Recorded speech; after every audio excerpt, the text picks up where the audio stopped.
Good morning and welcome once again to the Insperity Business Resiliency Series webcast. Inflation is a word that we've become far too familiar with over the past few months. And if you're like in the business of employment, you know far too well that these inflationary pressures are creating all sorts of uncertainty around how to make the right decisions for your people and your business, particularly when it comes to cost controls and more specifically wages. And the bottom line is this: wage growth is not keeping up with inflation, and it's making an already complicated labor market that much more confounding. As we've seen, the Federal Reserve has been taking steps to battle inflation, raising interest rates multiple times over the last few months to tamp down the demand for goods and services.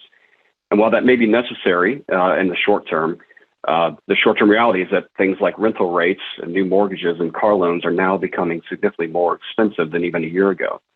The cost of living is going up, and all of this requires the U.S. worker to stretch their dollar even further. And by consequence, it encourages them to explore the open job market to see what other opportunities may exist to aid in their fight to get and stay ahead. So to add even more complexity, many states are now enacting pay transparency laws seeking to address and close pay equity gaps.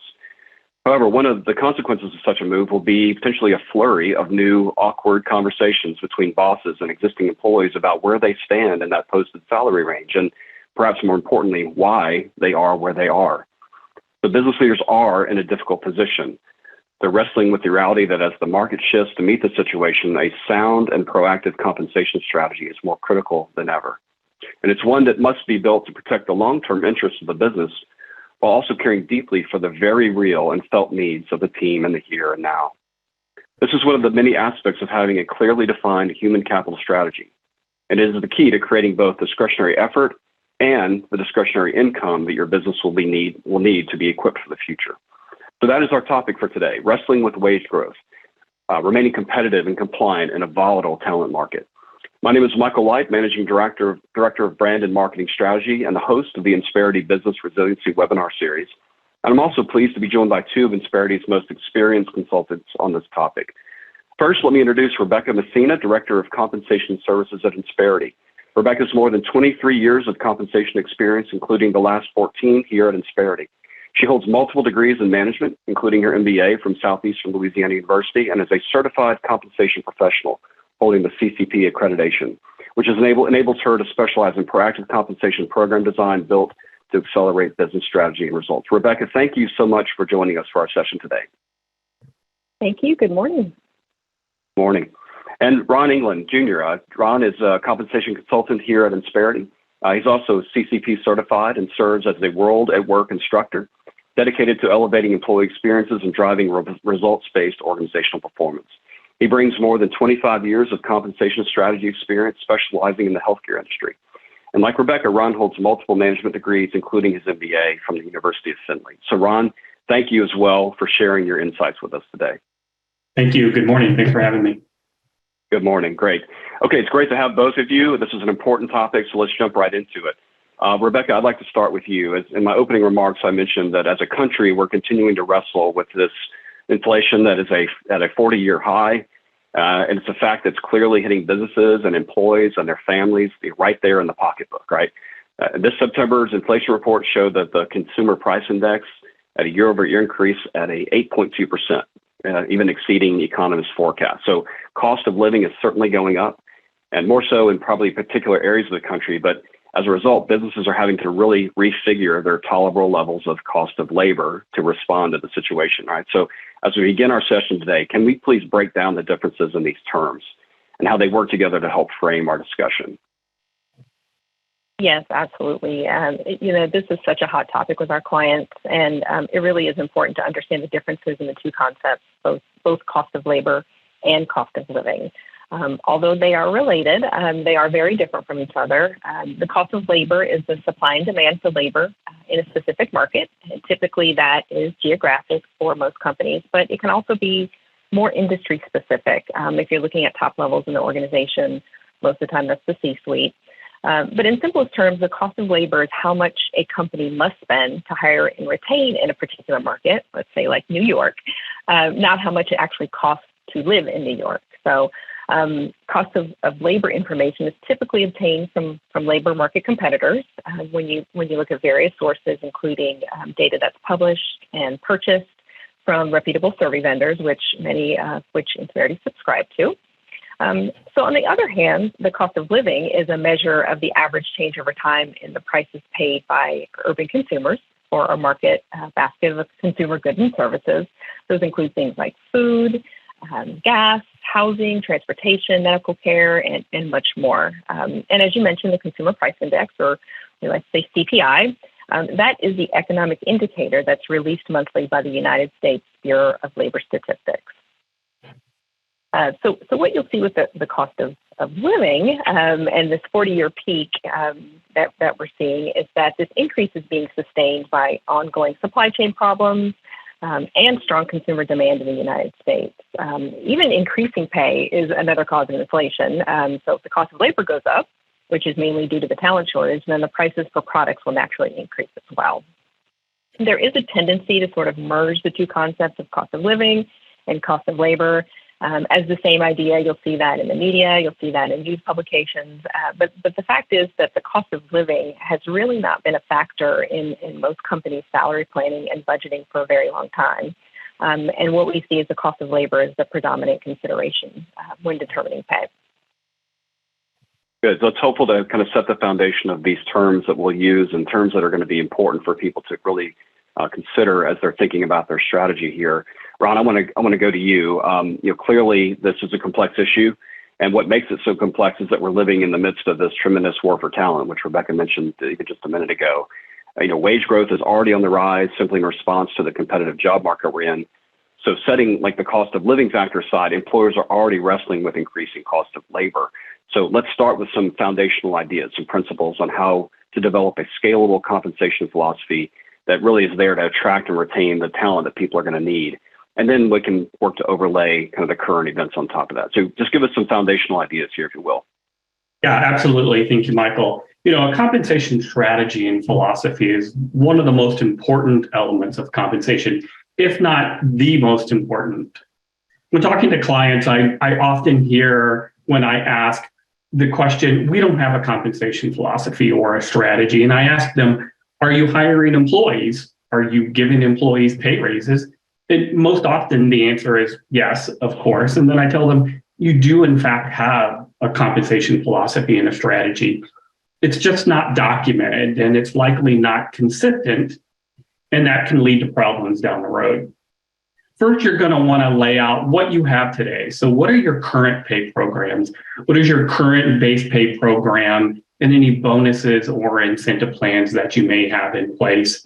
And how do they align with the organization's business strategy, competitive outlook, and human capital needs? In conversations with leadership, you're going to want to define the competitive market position of your organization. Now, most often organizations will say, well, we want to be at the 50th percentile, with really not understanding what the 50th percentile means. So we know the 50th percentile is the middle, consistent with what others are paying. But there's much more to it than that. Who are your competitors? What is your organization size and your ability to pay compared to others in the marketplace? Are you hiring locally or are you hiring nationally? Are we going to have a different strategy for key or hot talent? All of these factors go into the development of a good compensation philosophy and strategy to help you establish a framework to attract, retain, and motivate employees to do their best. So to have an effective compensation philosophy and strategy, you're going to want a program that is equitable, defensible, and perceived by employees as fair. It's, of course, going to have to be fiscally sensitive, going to meet your business's financial needs, and have a compensation philosophy and strategy that is legally compliant, and one that you can effectively communicate the philosophy, the policy, and the overall programs to your employees. You're going to want to ensure that you have a compensation philosophy and strategy that offers a fair, competitive policy and strategy for your employees. Those are really good questions, and I think we'll revisit some of those things as we go through. There are a couple of things that I think are really important, particularly around the communication of the philosophy, the policy, and particularly the compliance aspects of it, because oftentimes these issues come to responding to a current need or responding to an immediate opportunity. And so I want to stay, Rebecca, on that topic of talent competitiveness just for a minute longer, because it is such a real thing right now. Business leaders really do need to have that flexibility to move on a candidate that's the right fit for the company, particularly in this environment, more so than ever. So with wage growth on the rise, there's probably a tendency to overpay what going market rates might be out of a sense of either opportunity or urgency. So again, this can be a slippery slope. So what kind of unintended consequences tend to arise out of these kinds of scenarios? Yeah, slippery slope is really a good word. it can be that, and that's a practice that one that most compensation professionals really don't recommend is paying your new talent higher than your current talent. And what we're describing here is the concept of salary compression. So paying new or less experienced employees at a very close to or higher rate of pay than that of more experienced employees in the same job, or even with a close supervisor. So doing this can cause obvious issues in the workplace. Companies can risk losing the tenured and experienced employees, or just as bad, risk employee morale, dissatisfaction, disengagement amongst those employees. And those things can lead to decreases in productivity and performance. So there's even a potential for discrimination in pay equity claims if you have that practice. And as Ron mentioned, having a compensation philosophy and a talent strategy, if you have this, salary compression can weaken the trust that employees have in that company if that philosophy is not followed. So, we do understand, that sometimes quick decisions need to be made, especially in the hiring process, and especially in this current state of the labor market. But taking the time and the effort to ensure internal equity, we have seen it time and again, can pay off in the long run. And so if you aren't able to offer a higher base rate due to the current pay in the organization, remember that base pay isn't the only strategy. There's other things that companies can use to acquire talent. So they should consider bringing, what else that they bring to the table as an organization. That could be in variable pay, that could be benefits, their time off programs, the flexibility they have at work, scheduling, any other creative perks that may bring that applicant over the finish line without the company damaging the integrity of their current pay practices and their current compensation philosophy. Yeah, I think that's more important now than ever, particularly around COVID and the rise of remote working, in the context of certain perks might be viewed as flexibility, to work at a certain place and time, or to minimize costs related to commuting or other things that require you to be kind of showing up to the workplace every day. There's all sorts of new ways to think about an overall compensation approach given where we are today. But I think it's important that we go back and really understand the issues related to compliance. And Ron, I want to go back to you on this. There are some clear compliance-related challenges to be aware of here. So from a pay equity standpoint, what steps need to be taken to ensure that we're staying above board with our processes, but also, living in the real world, like remaining flexible to adapt to the demands of the market? How do we do that? Yeah, absolutely. Thank you, Michael. So let's talk a little bit about what pay equity really is. So pay equity is the concept of compensating employees who have similar job functions. Similar job functions is a very important aspect of pay equity. So have similar job functions with comparably equal pay, regardless of any protected class, gender, race, ethnicity. And it's really more complex than just eliminating those biases. So we understand that not all employees are going to be paid the same rate of pay, even if they are in the same job function. So employers have to weigh other factors: employees' education, work experience, particular talent that they may bring to the table that is relevant to the job that they are performing, and their responsibilities of the position and the organization's long-term financial stability. So as I'm sure all of you have seen, almost all states have some level of equal pay laws. In more elaborate, New York, for example, has a very, very complex pay equity law, as does California. What's interesting about California's pay equity law is that they've moved beyond the substantially similar job functions to also requiring employers to provide pay rates for employees by department. So they're kind of moving on and expanding from that similar job function in their pay equity law. And as we have really seen, California tends to pave the way in employment-related law. So it's likely that other states are going to have similar laws in the future. When you're thinking about your pay equity or your fair pay policies, you're looking to, one, of course, prevent discrimination lawsuits, and comply with your equal pay regulations. One of the most important aspects for similar job functions come from our job descriptions. As human resource professionals, job descriptions are probably one of the least pleasant things that human resource professionals like to do, but are super important, especially when it comes to identifying similar job functions. So you're going to want to ensure that your job descriptions are up to date and that they are relevant to the actual duties being performed by the employees. You're going to want to communicate with employees about your company's pay equity goals and how it plans to achieve them. As you also notice in the laws that many states are currently requiring pay ranges in job postings.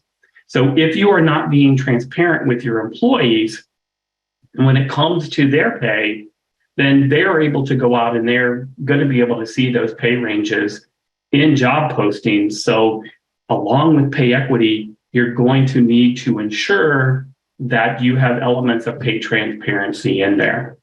One of the best ways to start with ensuring that your pay is equitable is going to be in a pay equity analysis.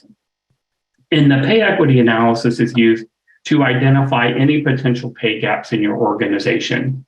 Now, we always recommend that if you're going to do a pay equity analysis, that you have that conversation with counsel, whether it is inside counsel or external counsel, because any work that you do on a pay equity analysis could be used at some point in the future from a discovery standpoint if you do have some sort of legal challenges to your pay equity roles. So in addition to performing the pay equity audit, you're going to want to have some best practices, reviewing compensation trends. Are you paying market competitive for your positions? And of course, being transparent with your pay. So sharing those pay ranges to some extent with your employees. Some additional things you may want to do to help eliminate or diminish pay inequity is to prohibit salary negotiations. So have conversations with those doing your hiring to say that this is the rate that we are offering, that we are not providing an opportunity for an individual to negotiate their pay upward or to offer a pay that may be below our pay range or lower in the pay range. Excellent. So, Rebecca, I want to come back to you. That's some really helpful things to sort of map out related to pay equity. It's such a critical part because one of the things we want to do is have the right philosophies and the right policies in place so that we're protecting our companies and our employees. But I want to talk through one additional kind of foundational issue, and that's kind of thinking about the overall compensation strategy. And we know there are things to be aware of and things to avoid, but I want to go back to that initial thought of the cost of living factor. So I'm sure many business leaders on the call today are having those conversations with their leadership teams. They're asking a question like this: what type of salary adjustment can we make for our employees in the coming year? We're kind of into that performance review, beginning of that performance review cycle. Oftentimes, salary adjustments are associated with that. And many employees, I think, will believe that looking at the news headlines, that 8% would be, this expectation that they would have just to feel like they're keeping up, which means that maybe the standard approach may not be perceived as enough this go around. So we know that the business leaders on the call just can't risk the business model during uncertain times like we're in now. So it is a real dilemma, and it's kind of playing out in different ways all over the country. So how would you advise our attendees today to really think through this particular challenge, particularly in light of the pay equity issues that we've talked about before? Yeah. This what you're describing is this dilemma that we're hearing from the small businesses that we work with every day. The challenge to keep up with the current rate of inflation in their salary, budgeting, their pay increase practices, what they're going to do moving forward. So the factors that I would advise to think through are first is your philosophical approach. And I know we sort of touched on that in every question, but that really is the important piece here. What is the philosophical approach to compensation? And this goes back to the question of how do you approach pay? Is it based on the cost of labor, or is it based on the cost of living? So that is sort of your philosophy from a pay practice perspective. Salary budget increases have exceeded inflation every year for the last 14 years. So cost of living has not historically been as common a way to determine increases. It's important to consider what a company can afford. So as most of us know, 3% or sort of somewhere around 3% has been a standard salary budget for decades. And this year, the projections are the highest that we have seen in a really long time at around 4%, even seeing projections as high as 5 or 6% for high performers. And I think it goes back to, do you have the budget to provide 8% increases with really no return on that investment? Now, if you do feel this year is an anomaly and your philosophical approach of paying based on the cost of labor isn't going to work for you, and it's not going to work for your pay practices, and they really need to reflect this current inflationary atmosphere, one of the things that we would recommend to look at is to consider variable pay. So, that can include incentives and bonuses, and those things may have an impact. Variable pay programs, they can be temporary. They can address your immediate needs, while, as we know, base pay increases are more permanent. And that's where, we call those sticky because they stick around. Now, of course, all this must be thought of in the context of the overall compensation strategy and how it may impact any, current incentive or variable pay programs that you already have.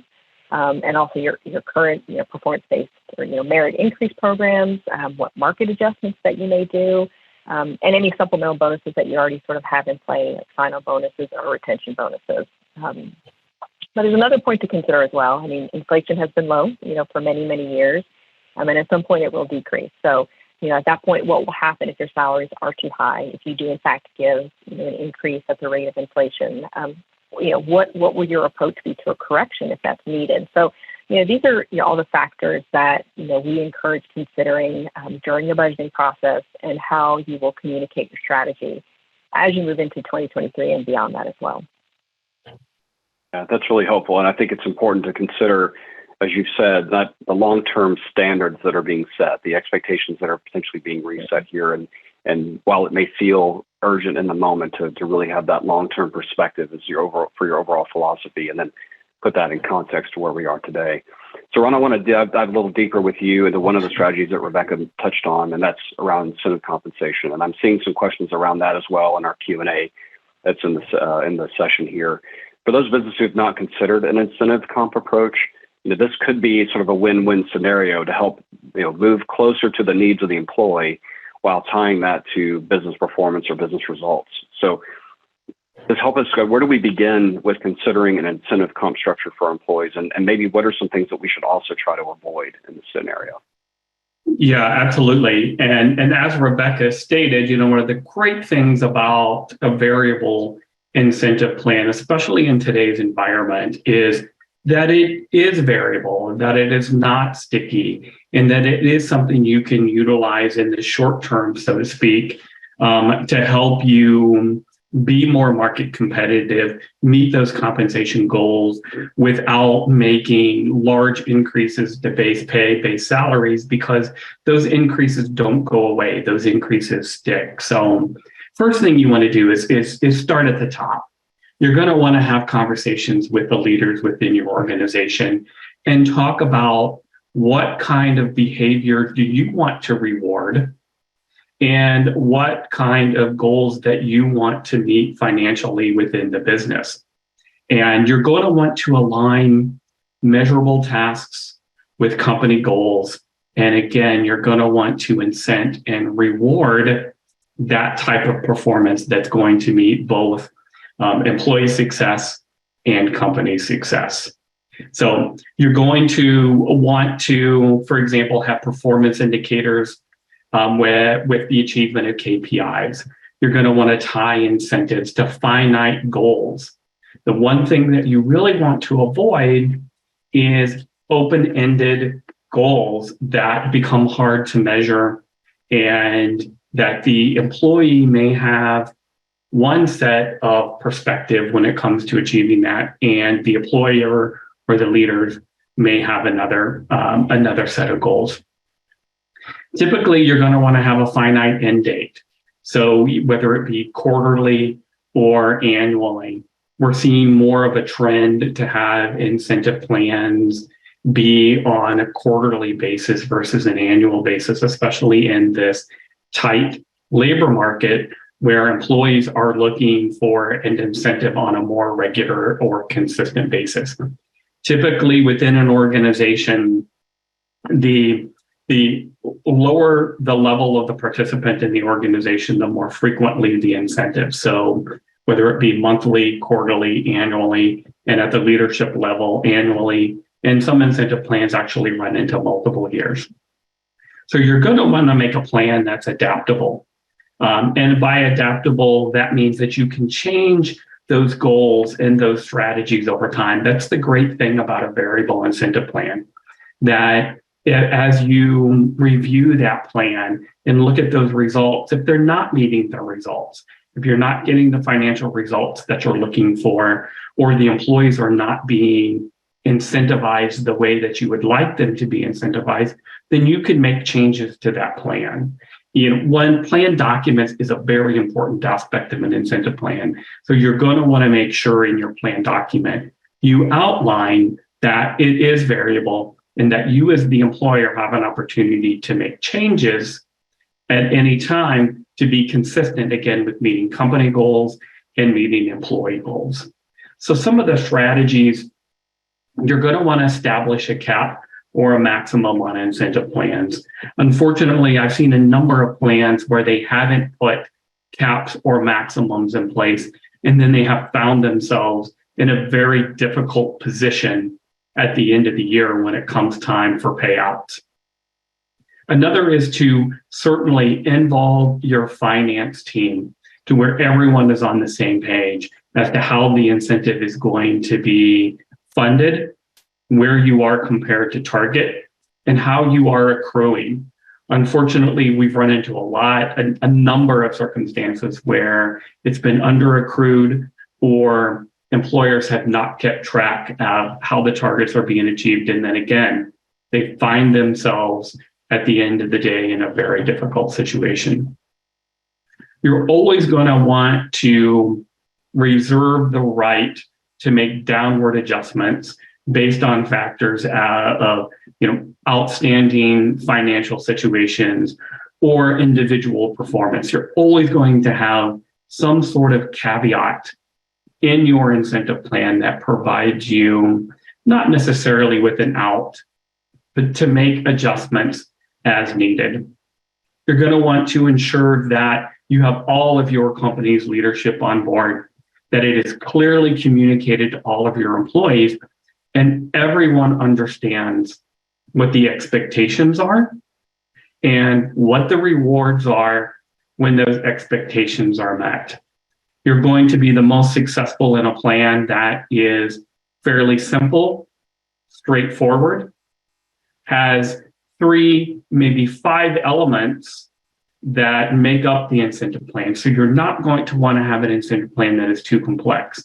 When you get too complex, then employees don't understand. And when employees typically don't understand, what most often happens is their expectation is that their bonus is going to be higher than what you as the employer think the bonus is going to be. So keep it simple, have a couple financial metrics, have a couple individual metrics, and communicate it consistently and constantly, so everyone is on the same page when it comes to the incentive plans. Really good advice. And I think, again, as we're thinking through different strategies to help drive the idea of remaining competitive in the market, that this is a critical one that I think people begin to really wrestle with and understand the impact, potential impact of this. So there are questions in our Q&A that are touching on the idea of how do we remain competitive in this environment, particularly as small businesses are potentially competing now with more remote opportunities and hybrid working with larger organizations where the geographic limitations are laid off. I want to dive into that a little bit more in response to that question, but I think this sort of wraps into this question of total reward. So Rebecca, I want to kind of come to you with this. Total rewards, we think about that as the cumulative value of all the compensation related benefits that an employee can derive from the employment agreement, right? So can you help us define that further for us? And maybe you can offer some guidance on how non-monetary type rewards can be a part of that competitive solution that people are looking for. Yeah, absolutely. So total rewards includes not only compensation and benefits, but also recognition, development, and facets of employee well-being. And really the thought is that when they work together, that can lead to optimal organizational performance. And when they're designed strategically and executed in alignment with your business goals, total rewards programs can drive motivated and productive workforces. The total rewards help them feel appreciated and rewarded for their contributions, and that goes beyond just base pay. As we know, the face of work has changed, and there's no going back. So, as we evolve, as each generation looks to be rewarded differently than previous generations, we really need to think, about what the holistic approach is to rewards. Trends are moving towards more deliberate and more personalized reward experiences that go beyond base pay. So what may be attractive to me may not be attractive to somebody else. And so what does my personalized experience look like? But just thinking through total rewards a little bit and some examples. I mean, what does that look like kind of in the modern world? So besides obvious competitive pay and benefits, because I think that's what employees just obviously expect. Let's think outside the norm a little bit and see what really could encompass total rewards of an organization. And there are hundreds of these that you really, unbelievably there are that many things that could be offered. But this does look like flexible work arrangements and greater collaboration, opportunities for career growth, development, reskilling, even something as having caring, authentic, and inspirational leadership. I mean, that can be considered as part of somebody's total rewards package. A commitment to diversity and inclusion, individual recognition, and a culture that encourages celebration, both inside and outside of work. The opportunity to care for dependents, whether you're thinking about children or parents. The opportunity to serve the community and to be involved in volunteer activities. Time off, of course. Wellness initiatives. I mean, I could go on. There are so many. But I think the important thing to remember here is, how will you differentiate yourself from your competitor? What else can you offer to ensure employees see your organization differently than the next one, not just with compensation? So like I said, taking sort of that holistic approach, having a broader view of rewards instead of a very narrow view, can help a company differentiate themselves in this talent market. But it can as well, help create better relationships and deeper engagement with employees. So, total rewards is really something that should be considered beyond the scope of compensation. And on that, I wanted to answer one of the questions in the Q&A. Since I addressed this earlier, it says, so is 8% an expected increase? I'm reading more like 4%. Yes, we are seeing projections for salary budgets at 4%. And we've seen that across multiple vendors, not just one vendor, but multiple vendors are showing salary budget increases at 4%, which is higher than the typical 3% that we have seen for many years. We're not saying 8% is an expected increase. We're just saying that employees may have that expectation because of inflation. So just to give you an idea of sort of what salary budget projections are versus what the expectations could be from your employees. Thank you, Rebecca. That's really helpful. And again, a couple of the questions that we're addressing here. We are going to be posting this recording on Insperity.com on our resources section later today. So if you would like to come back and see this again or share this with a colleague, you can find it there. Also, for those Insperity clients that are on the call, these kinds of compensation plans, strategic planning design is one of the services that you should take advantage of from the Insperity relationship. So if you have questions about templates or models to follow, this is where your HR service team really rises to the occasion to allow us to serve you in that way. So Ron, I want to go back to that question that we talked about a minute ago about this kind of moving to more remote working and this idea of competitiveness. So it does open up a new set of complexities around compensation, because now you're talking about the geographical limits are now off on where the employee resides. And so there's new factors, here at play for sure. So we don't want to have an individual approach for every employee in every situation. That would be a nightmare. So how should a business leader think through this challenge if they really are going to be recruiting, without geographical limit?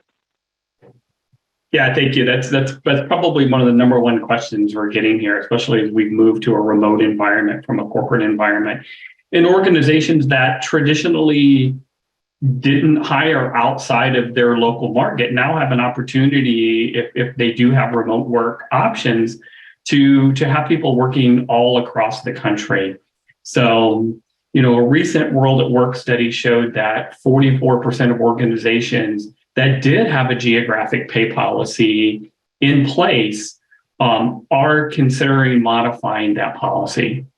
So some of the strategies that we've seen around remote work and geographic differentials would be organizations setting pay rates based on where their main office is located, or if they have multiple offices, which would be the closest regional office to that remote employee, and then establishing a pay differential, a geographic differential based on the differential for that corporate office or from one of their regional offices.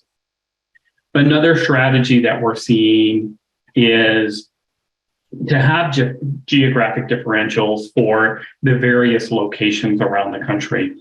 And we offer geographic differentials for thousands of cities around the country. And, I was just this week working with a client that currently has almost 100 geographic differentials that they are utilizing. And they're looking to, as you would think, and as we would recommend, kind of pare those down and kind of move away from that. One, it's almost impossible to manage. And two, what was interesting, but not unexpected, is probably almost half of these geographic differentials had percentages that varied 3 to 4% from that 100% national average. So, 96 and 97% versus 102 and 103. So a lot of organizations are moving towards a strategy of looking at the national average and establishing differentials for the larger metropolitan areas, the New York Cities, the LAs, the places where you're going to see 15 and 20% geographic differentials, and really leaving the rest to the national market.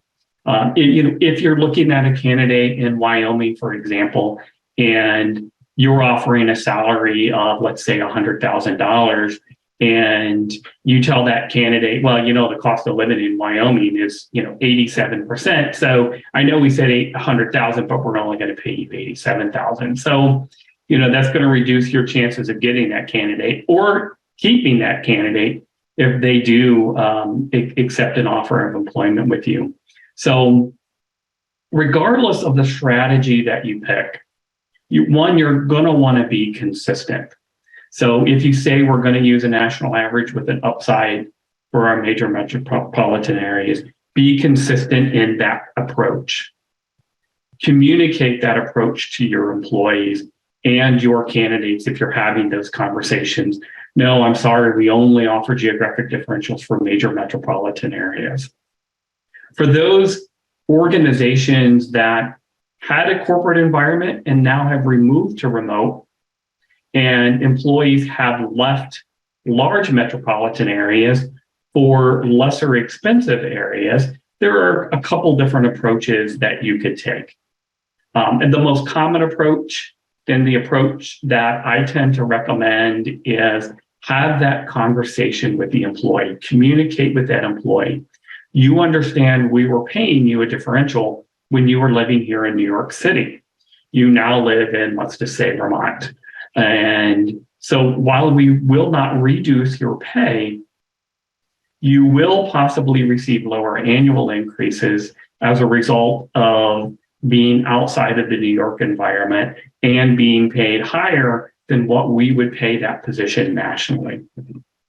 So again, come up with a consistent approach, come up with an approach that is easy to manage, easy to communicate to your employees, and one that is consistent to all of the employees in your organization.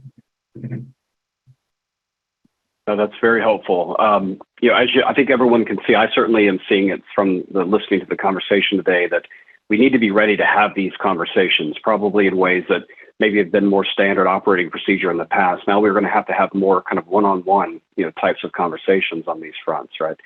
I want to come back to, sorry, Ron, were you going to jump in with another comment? Sorry, Michael. I was going to say one thing.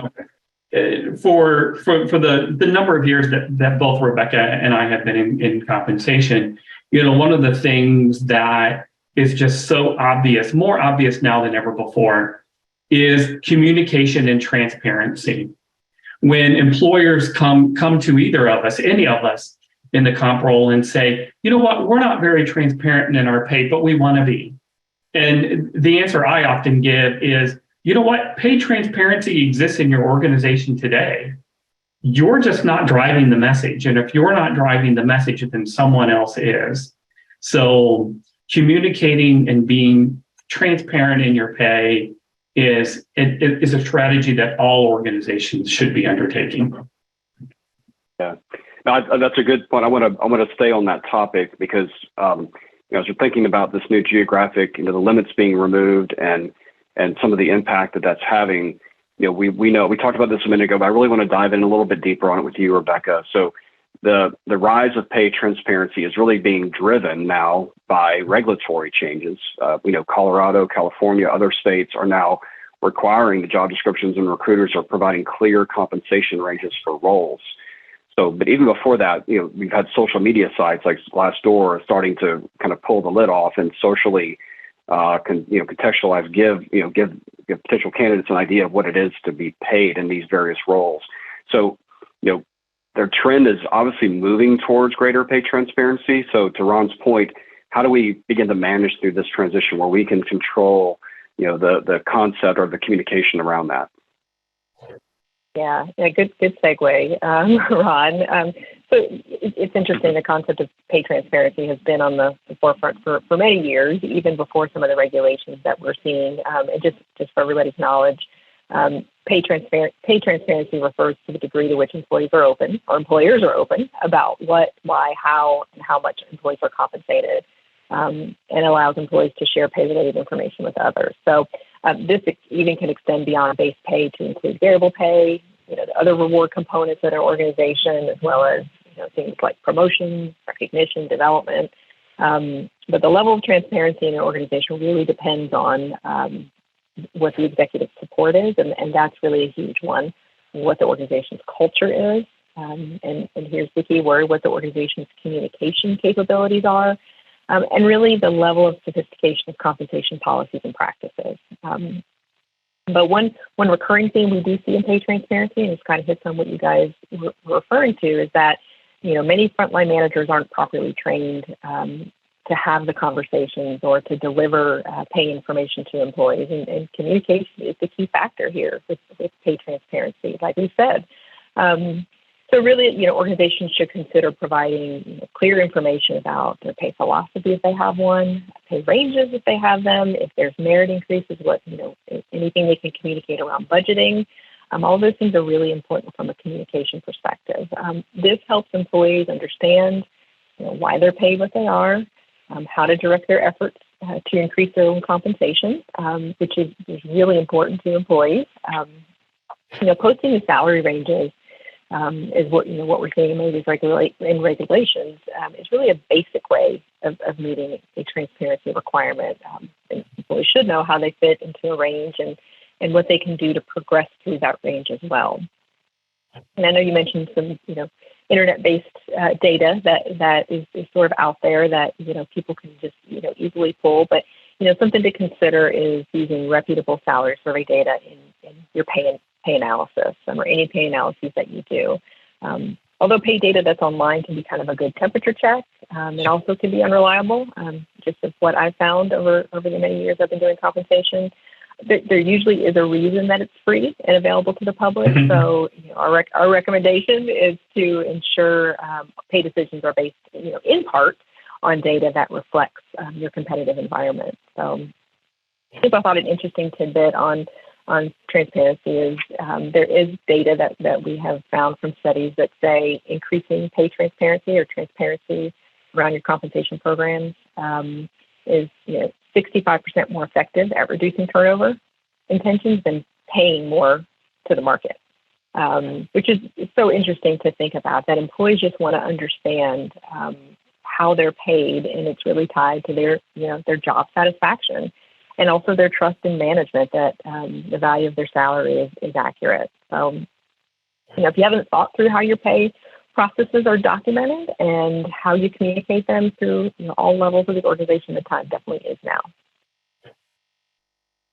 That's really helpful. It is a reality that we're all having to deal with. So, Ron, we talked a lot about today around communication and even this idea of using your pay compensation strategies as part of your overall employee value proposition. So, I think this is really an opportunity to reinforce our culture, those cultural values that we have. Particularly when you are in a position where you're needing to build a more resilient company that demonstrates that it genuinely cares for their employees while carefully protecting the financial integrity of the business. So, any closing thoughts for us on this topic?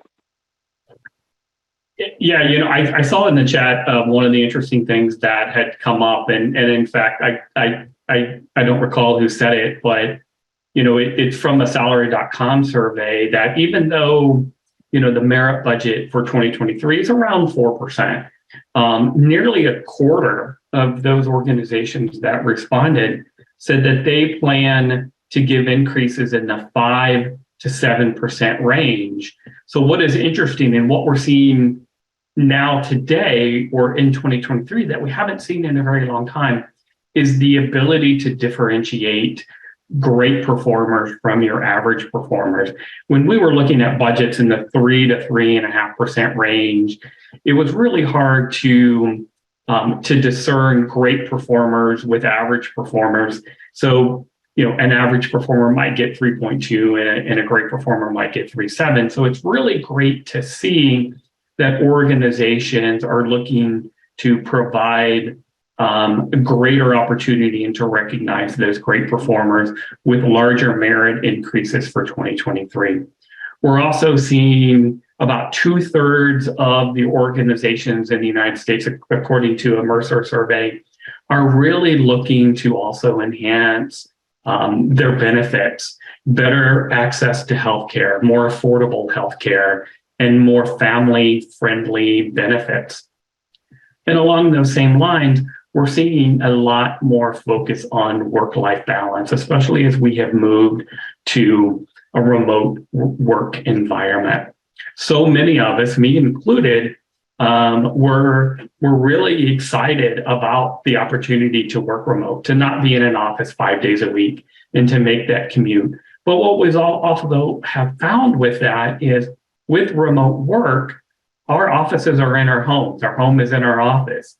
So you don't have that distinct cutoff from where work ends and your personal life starts. So a lot of individuals have struggled with work-life balance, and it's great to see more organizations recognizing that and addressing that with changes to health benefits, more mental health offerings, and understanding that this remote work, this hybrid work, isn't going anywhere in the short term. This is going to be the foreseeable future for us. So I think it's fantastic that organizations are recognizing that, and organizations are doing the absolute best they can to recruit, retain, and again, motivate the best employees that they can find. Thank you, Ron. This again, we're closing our session because I'm being mindful of our time, but I do notice there are several questions, really just some foundational questions about timing and around where do we begin, or there's some templates that we can use. Let me encourage those of you who are not with Insperity, reach out to an Insperity certified business performance advisor. We have folks all around the country that this is what they are tasked to do, is to help you develop that human capital strategy that addresses things like these questions. For those of you who are clients, again, please let me reinforce your HR service team is ready to help you work through these issues and to make sure that you have a competitive advantage on this going forward. So Rebecca, as a closing question for you, I really want to go back to this idea of a strong company culture. And I'd like you to talk about your experience of how, a compensation strategy, a sound compensation strategy is the foundation of a strong company culture. So one that's able to adapt to change and be resilient in the face of uncertainty. Can you give us some insights there from your experience? Yes, absolutely. I think what I've seen just over the years working with our small businesses is that any company, regardless of size, can benefit from having a compensation philosophy, even if it's something simple.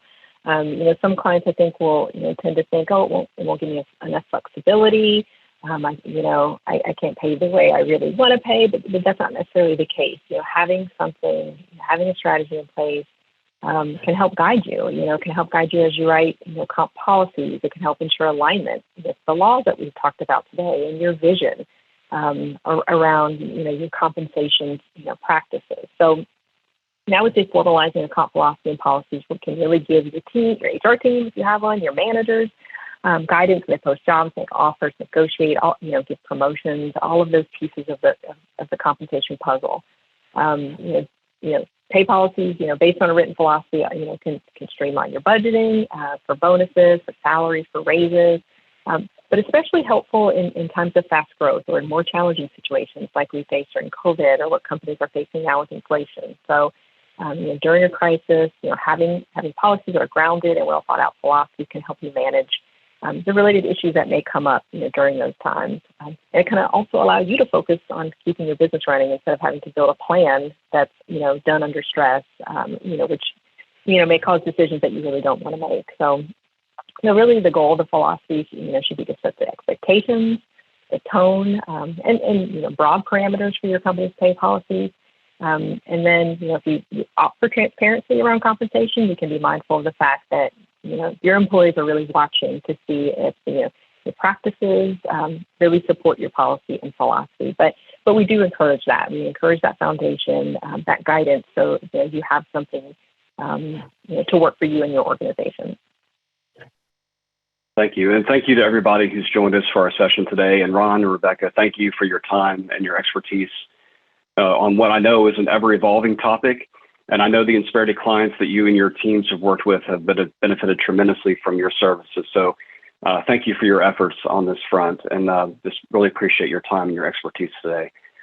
So those of you who've been a part of our ongoing Business Resiliency webinar series, you'll likely notice that we like to conclude each of these sessions by drawing on one of Insperity's core values. Questions on things like overall compensation and pay equity and the sense of overall fairness and worth underlie all of the conversations that we've had today. And they certainly touch on some of the most delicate and meaningful parts of the employer and employee relationship. So that's why at Insperity, we really do rely on our values to help shape our approach to these kinds of situations, particularly the delicate ones. So in this case, the value that we would lean on would be this one: respect for the worth of the individual. By leading every encounter with a genuine and heartfelt respect for one another, so many of the challenges, while they're very real, can absolutely be overcome. Our CEO and chairman, Paul Servati, puts it this way: when we look at people as a unit of potential and not a unit of production, that outlook shapes everything about how they feel about their job and what they are potentially willing to give toward your mission. So as you're considering your overall compensation philosophy, allow your values to shape your plan. And as Rebecca just said, your employees will be watching. They'll be waiting to see that plan in action and seeing those values lived out day to day. It can make all the difference in the world in your ability to remain competitive for the talent you'll need to thrive during such times.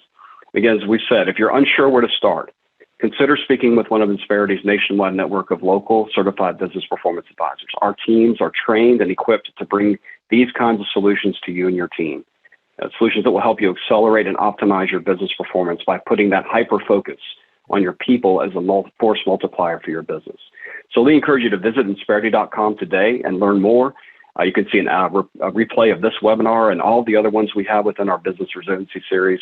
And you'll have an access to a wealth of additional tools and resources designed to help growing companies just like yours. We want to help you design and implement a comprehensive human capital strategy built for the future. So thank you again for joining us for this session of the Insperity Business Resiliency webinar series. We look forward to speaking to you during our next session. And until then, hope you have a wonderful week, and we'll talk to you then.